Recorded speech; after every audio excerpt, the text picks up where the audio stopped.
Friends, welcome back to हसीन लम्हे। तो आज का ब्लॉग स्टार्ट करते हैं।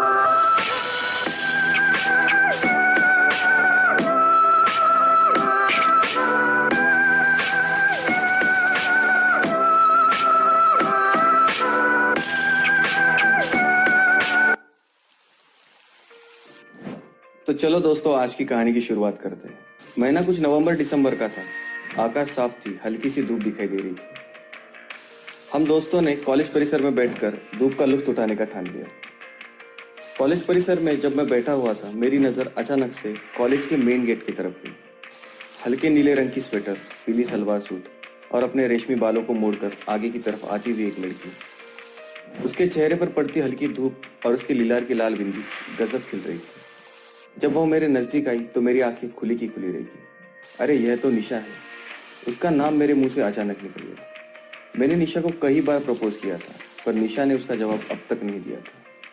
वह ना तो मुझे कभी इनकार करती, ना तो कभी इकरार करती। वह सिर्फ मुस्कुराकर टाल दिया करती थी। यही कारण था कि मेरे दोस्तों को लगता था कि निशा भी मुझसे उतना ही प्यार करती है जितना मैं निशा से करता हूँ। आज उसे सजी धजी देखकर मैंने भी ठान लिया कि उसे जवाब पूछ कर ही रहूंगा। अब हमारे क्लास का वक्त हो चुका था। मैं क्लास के ब्रेक का इंतजार कर रहा था। ब्रेक होते ही मैंने निशा से पूछ लिया, निशा, मैं तुमसे कुछ पूछना चाहता हूँ। निशा ने कहा, पूछो, क्या पूछना। मैंने अपनी आवाज़ को दबाते हुए कहा कि मैं तुमसे प्यार करता हूँ। निशा ने मेरी बात आधे में काट दी और कहा, ठीक है, चलो, तुम तो मुझसे पूछने से रहे, मैं ही तुमसे पूछ देती हूँ। यह सुनकर मेरे दिल की धड़कनें और जोरों से धड़कने लगी। पूरे शरीर में बिजली सी चौंक गई। पर उसने जो कहा वह सुनकर मेरे खुशी का ठिकाना न था। उसने मेरी जिंदगी का सबसे हसीन पल बना दिया था। वह मेरे प्यार को कबूल कर चुकी थी और देखते देखते हम दोनों ने एक दूसरे को अपना लिया। सदियों से बंजर पड़े जमीन पर पहली बार प्यार का गुलाब खिल रहा था। सभी दिशाएं मोहब्बत के रंग में विभोर हो चुकी थी। अब हम लैला मजनू की तरह पूरे कॉलेज में फेमस हो चुके थे। हमारे सारे दोस्त उसे भाभी कहकर बुलाने लगे थे। इसके बाद हम दोनों ने कई बार साथ घूमे, मस्ती की, पार्क में गए तो कभी रेस्टोरेंट में गए। अपनी बाइक को लेकर हम पटना की हर सड़क पर घूम चुके थे। लोगों की नज़रों में हम हैप्पी कपल बोलकर जाने लगे। एक समय ऐसा भी आया जब हमारी कॉलेज लाइफ खत्म होने लगी। हम दोनों को अलग होने का डर सताया करता था। हम दोनों अलग अलग नहीं रह पाएंगे, ये हम दोनों को भी पता था। हमारे मन में गजब गजब के ख्याल आया करते थे।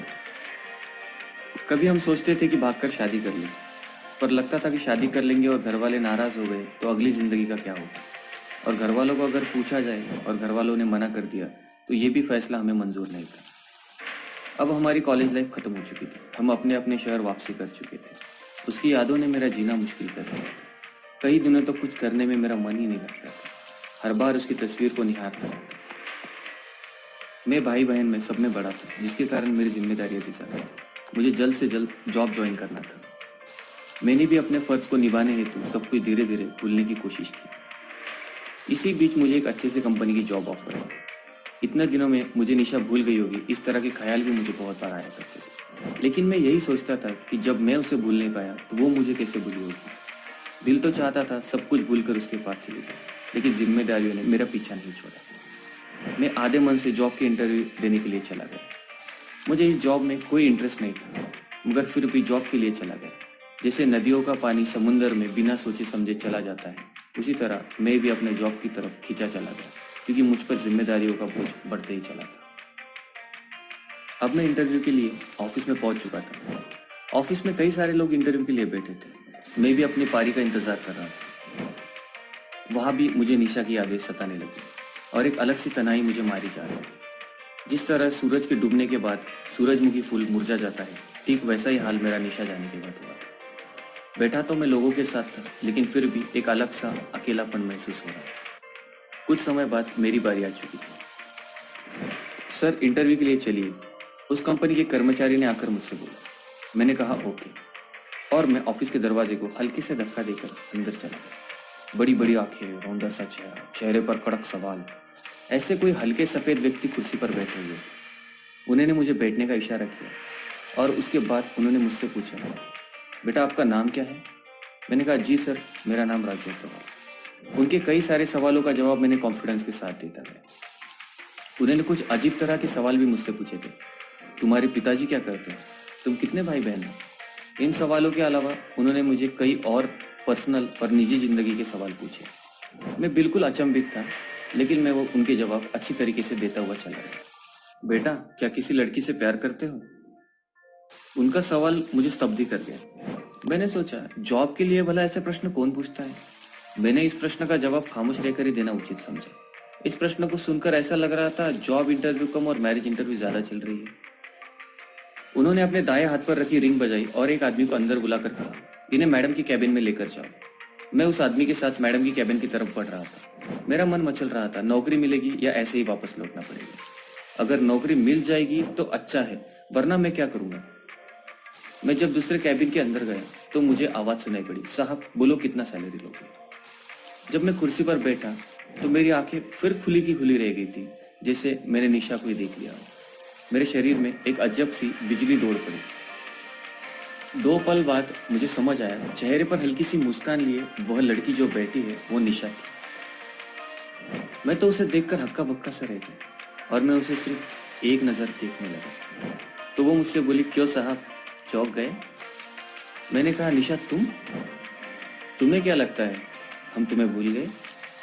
मैं जानती हूँ तुम मुझे कितना मिस करते थे और उसी तरह से मैं भी तुम्हें मिस करती रही। फिर हम दोनों ने एक दूसरे को गले से लगा लिया। कुछ पल के लिए हम अलग सी दुनिया में खो गए। ऐसा लग रहा था दिवालिया हुए इंसान को उसकी पूरी संपत्ति वापस मिल गई। निशा ने बताया कंपनी उसके पापा की है और निशा ने खुद बोलकर ही मेरे नौकरी के लिए ऑफर दिलवाई थी, क्योंकि निशा ने मेरे बारे में अपने पापा को सब कुछ बता दिया था और उसके पापा मुझसे एक बार मिलना चाहते थे। अब हम दोनों मिल चुके थे और हम दोनों ने मिलकर घर वालों की रजामंदी से शादी कर ली। जन्मों जन्मों तक का साथ निभाने का वचन खाकर हम दोनों एक साथ रहने लगे। मैं बहुत खुश हूँ। मेरा पहला प्यार मुझे मिल गया था और भगवान से प्रार्थना करता हूँ कि अगले जन्म भी मुझे यही प्यार, मेरी निशा वापस दिलाए। न चाहत है मुझे इन सितारों की, न चाहत है इन बहारों की, तू हमेशा मेरे साथ रहे, यही चाहत है तेरे दीवाने की।